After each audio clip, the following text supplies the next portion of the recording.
be a spare key to Dr. Gray's office in here somewhere. I don't have the combination for this. But maybe Jeremy did.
It worked.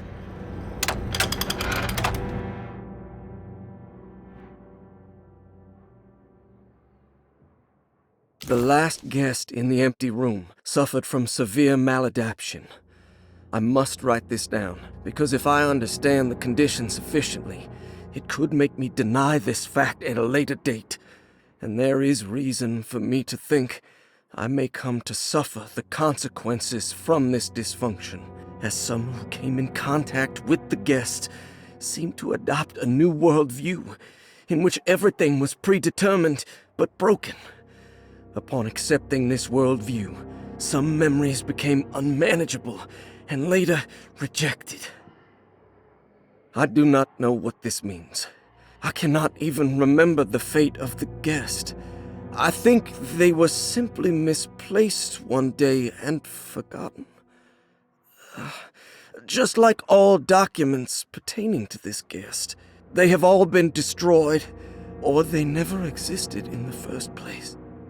Who wrote this? There has never been a guest in the empty room.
Dr. Gray's office, all to myself. Let's see if we can figure this guy out. I have finished tidying up Miss Beauregard's belongings. I will leave it to you to contact her agent and have them collect her things. I found one of Grace's drawings she might want back, along with this key in her room, which I believe you've been looking for, Mrs. Thompson.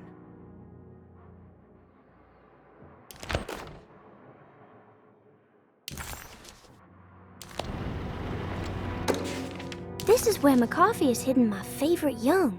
It's very important.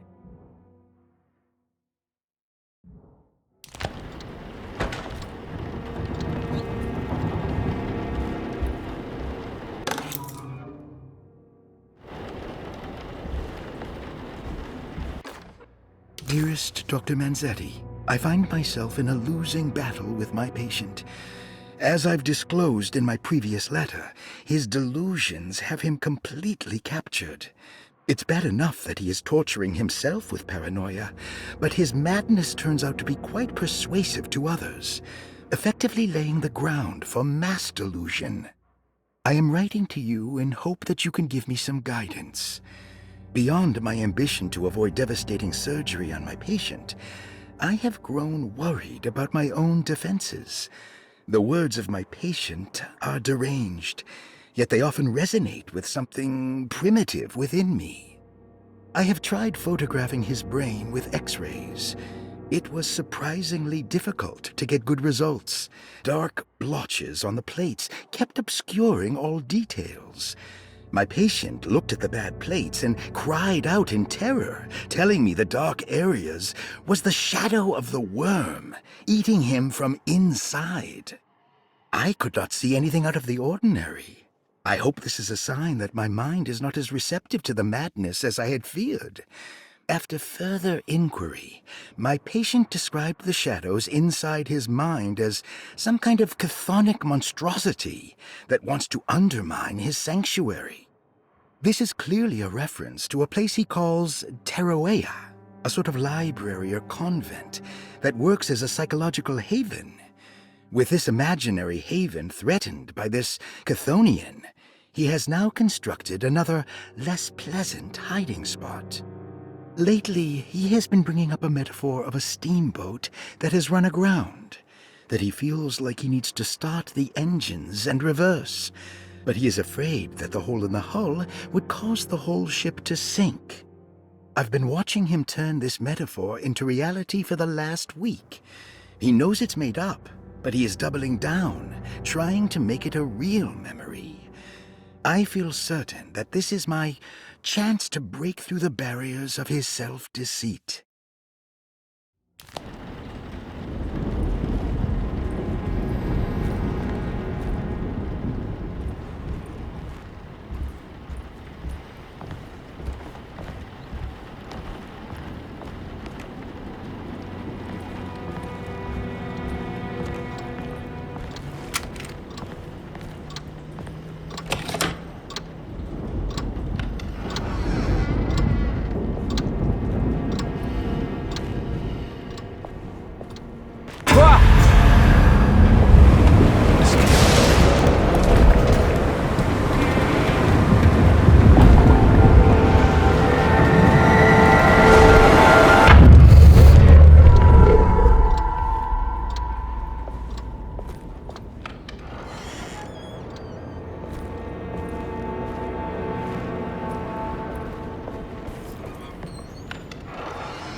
I need the key.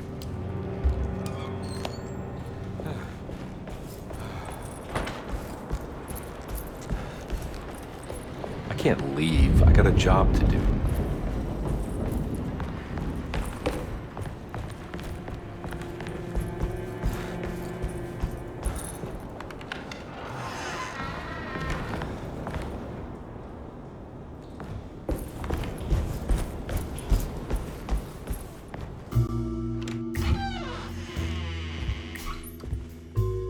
Detective Conby. Good to see you again. Solved your case yet? I'm trying. Hey, Grace, you okay? Oh, she is just peachy, Detective. Are you looking forward to the Feast of St. John, Grace? I can't wait. Kids, ain't they great? What exactly are you planning for tonight? Oh, not much. We eat, we drink, we pay tribute to the wishing tree in the conservatory. The usual. Then why all the excitement? There is just something about tonight. Something's different. I think we all feel it. Besides, we got ourselves some new words for the prayer thanks to your buddy Jeremy. She'll come and turn the world inside out, and things will begin again.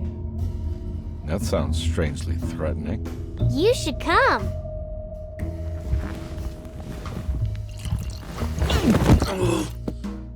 God damn it, Grace. Stay put for once.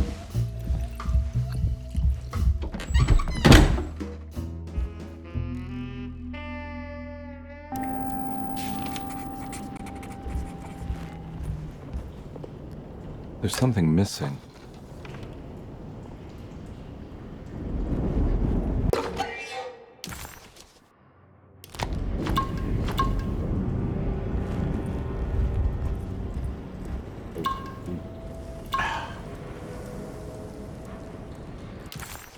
McCarthy was a deadbeat. His mere presence annoyed Conby. It was like watching the worst.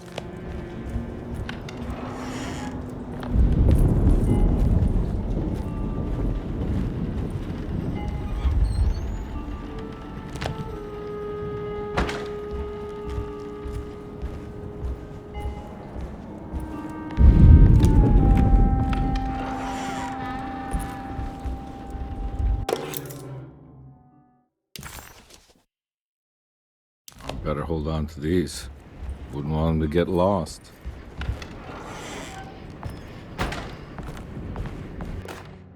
Jeremy knew that the only one who could help him now was the guest in room number 3. The room seemed to have been empty for so long. But that wasn't allowed to be true. The story needed to be different. To include something from the outside, he would bring the guest back to room 3 and show them what was in that safe. 913. But those were not the right numbers. That was the combination for the safe in the clerk's office.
This doesn't look good.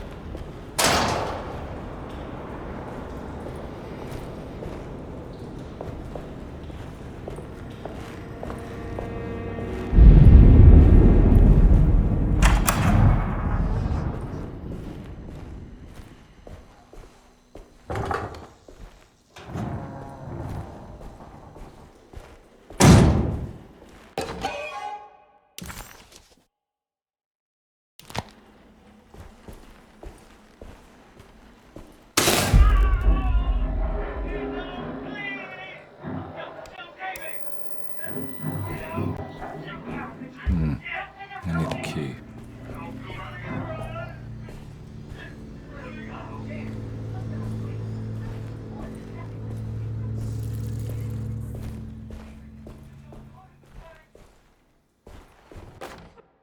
Hypothetical psychosurgery based on the ideas by Burkhardt and the St. Petersburg research could end up saving Jeremy's mind.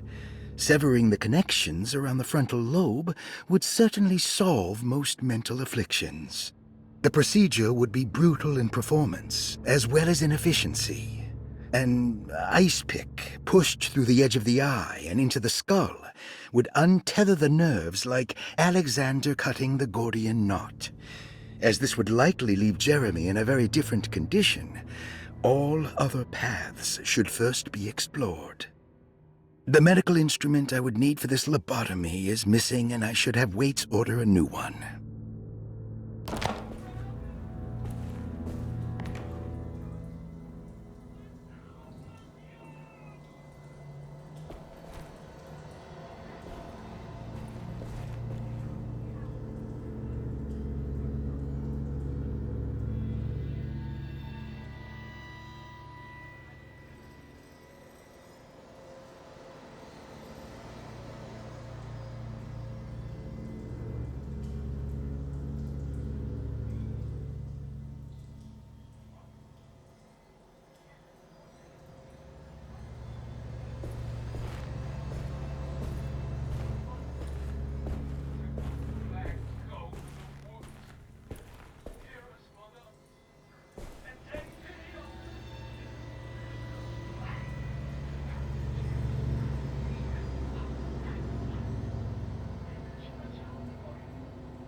Radiography.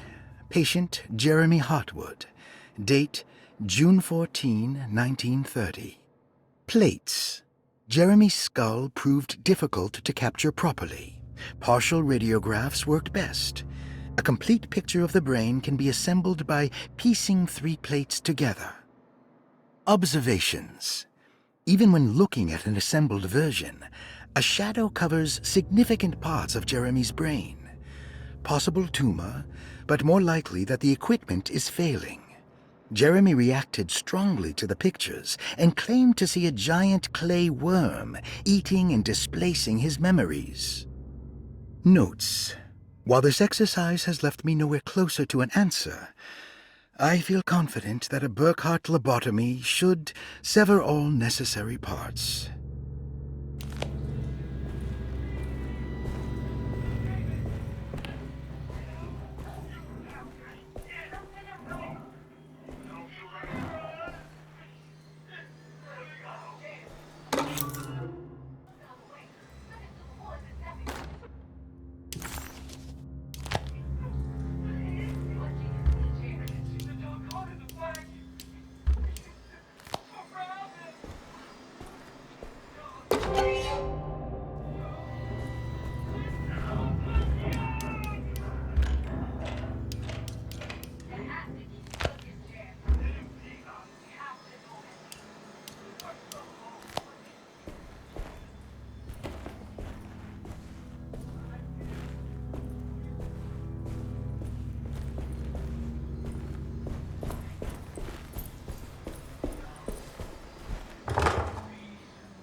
mind if I do?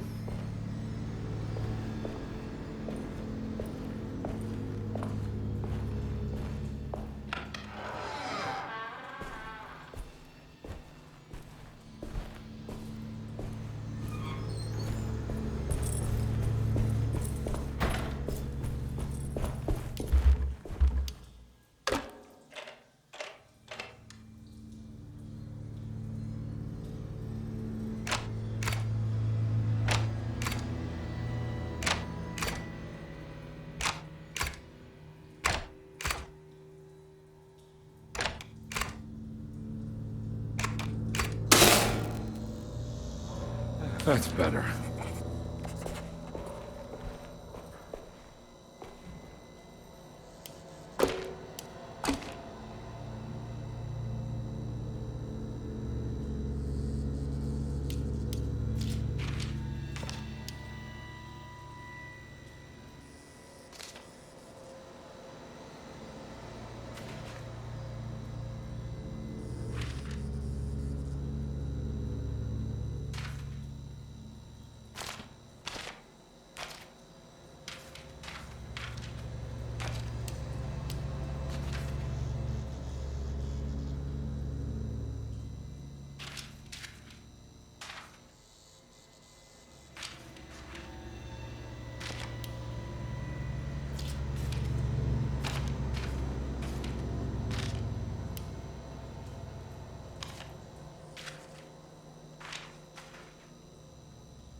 Dr. Gray had been putting Jeremy through some thorough medical investigation.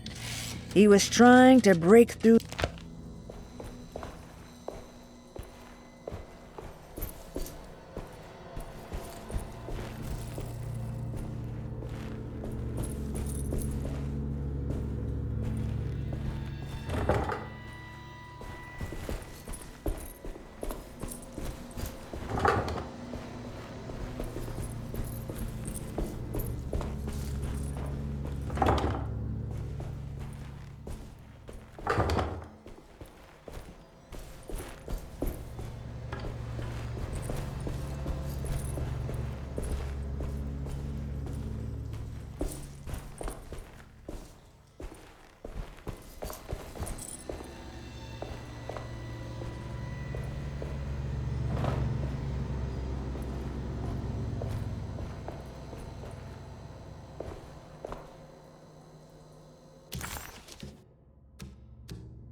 Why does this keep happening? What am I supposed to do?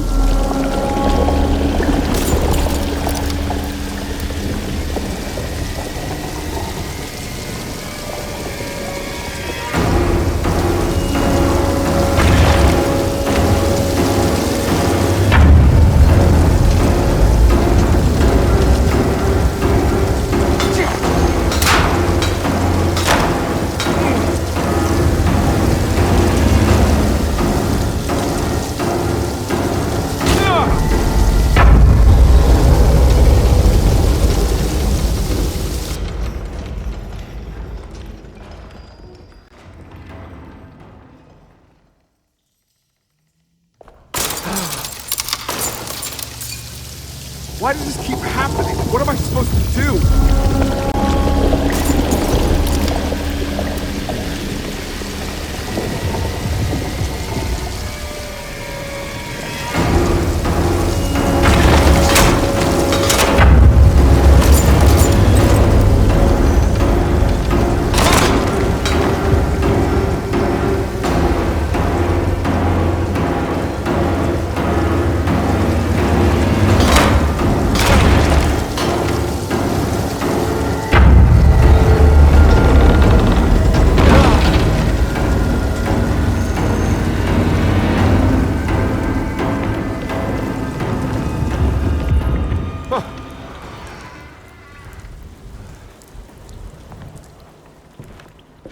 And we're back here. Well, perfect time to have a look around this place.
What is that?